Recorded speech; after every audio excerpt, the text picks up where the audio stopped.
వరేవా కొత్త Tata nano mileage ఓ రేంజ్లో ఉందిగా అంటూ టాటా కంపెనీ వారు ఒక అప్డేట్ ఇచ్చారండి. అయితే కొత్త టాటా నానో ఎలక్ట్రికల్ వేరియంట్లో వస్తుందా లేకపోతే పెట్రోల్ వేరియంట్లో వస్తుందా అనేది వాళ్ళు బహిర్గతం చేయలేదు. అయితే ధర ఫీచర్స్ అన్నీ సూపరు, ఇక సామాన్యుల కళ నిజం కానుందంటూ ఒక అప్డేట్ ఇచ్చారు. మనం ఇప్పుడు అప్డేట్ మీద తెలుసుకుందాం. దివంగత పారిశ్రామికవేత్త రతన్ టాటా గురించి తెలియని వారు ఎవరు ఉండరండి. ఆయన ఒక వ్యాపారవేత్త కాకుండా పేదవారి కోసం ఎన్నో మంచి పనులు చేసిన మహనీయుడని కూడా చెప్పుకోవచ్చు. రతన్ టాటా ఏ వ్యాపారం మొదలుపెట్టినా కూడా దానిలో లాభాలను కాకుండా పేదవారికి ఉపయోగపడేలా ఉండే చాలనుకుంటా వ్యక్తి అన్నమాట. టాటా కలల కారు నానో అంతగా క్లిక్ కాలేదన్న విషయం మన అందరికీ తెలిసిందే. ధనవంతులకు మాత్రమే సొంతం అనుకున్న కార్లను మధ్యతరగతి వారికి సైతం అందించాలనే గొప్ప ఆశయంతో కేవలం ₹1,00,000 ధరలో నానో కారును తీసుకువచ్చి ప్రపంచవ్యాప్తంగా అందరినీ ఒక్కసారిగా ఆశ్చర్యానికి గురి చేశారు.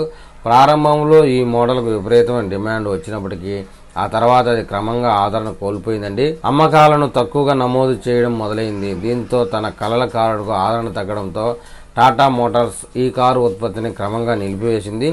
ఆ తర్వాత చాలా సమయాల్లో మాట్లాడిన రతన్ టాటా నానో కారును సరికొత్త టెక్నాలజీతో తీసుకొస్తామని వెల్లడించారు. ప్రధానంగా ఈ కొత్త నానో ఎలక్ట్రికల్ వేరియంట్లో వస్తుందని పేర్కొన్నప్పటికీ ఇది మార్కెట్లోకి విడుదల చేయకుండానే ఆయన కన్నుమూశారు.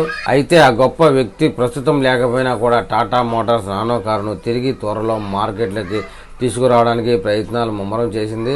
ఇప్పటికే ఈ మోడల్కు సంబంధించిన ఇంజిన్ పనితీరు ప్రయోగాలను నిర్వహిస్తుందని సమాచారం. అన్నీ అనుకున్నట్లు జరిగితే నానో కారు రాబోయే నెలల్లో అంటే కొత్త సంవత్సరంలో ఘనంగా లాంచ్ అవుతుందని తెలుస్తా ఉంది. మీడియా కథనాల ప్రకారం కొత్త నానో ఈవీ వేరియంట్లు కాకుండా శక్తివంతమైన పెట్రోల్ ఇంజిన్ ఆప్షన్లో లభిస్తుందని కొన్ని వెబ్సైట్లు చెప్తున్నాయి. మరియు కొంతమంది లేదు ఎలక్ట్రికానిక్ మోడల్లోనే వస్తుందని కూడా చెప్తున్నారు. ముఖ్యంగా మధ్యతరగతి వినియోగదారుల కోసం వస్తున్న ఈ కారు ₹3,00,000 అందుబాటులో ఉంటుందని మార్కెట్ వర్గాలు ఊహాగానాలుగా అంచనా వేస్తున్నాయండి. అలాగే మైలేజ్ కూడా చాలా ఎక్కువగా వస్తుందని తెలుస్తా ఉంది. కొత్త టాటా నానో శక్తివంతమైన ఇంజిన్తో లీటర్ పెట్రోల్పై దాదాపు 30 కిలోమీటర్ల వరకు ప్రయాణించే ఉందని చెప్తున్నారు. అయితే కొంతమంది ఎలక్ట్రికల్ విషయంలో కూడా అలా గాసిప్స్గా నడుస్తుందండి. ఇది పెట్రోల్తో వస్తుందా ఎలక్ట్రానిక్ వస్తుందా అనేది మటుకు సస్పెన్స్గా ఉంది.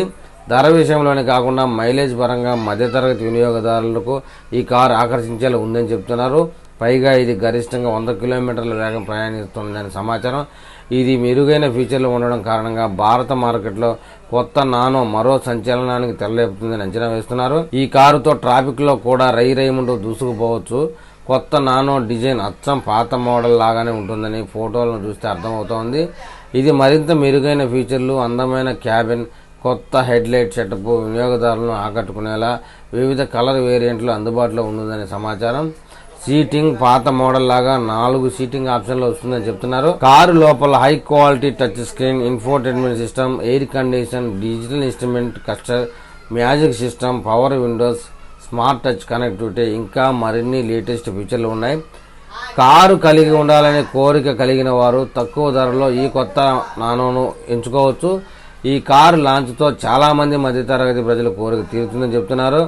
ఇక పాత నానో విషయానికి వస్తే ఇది మొదటగా 2009లో విడుదలైందండి. ఈ అమ్మకాలు ఆశించినంతగా లేకపోవడంతో 2018లో ఉత్పత్తిని నిలిపివేశారు.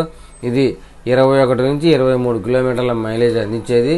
రతన్ టాటా కలల కారు నానో రూపాన్ని సంతరించుకుని త్వరలోనే మార్కెట్లోకి వచ్చిన తర్వాత ప్రజలను ఆకట్టుకుంటుందా లేదా అనేది తెలియాలంటే మరికొద్ది నెలలు ఓపిక పట్టాలని చెప్తున్నారండి. మరి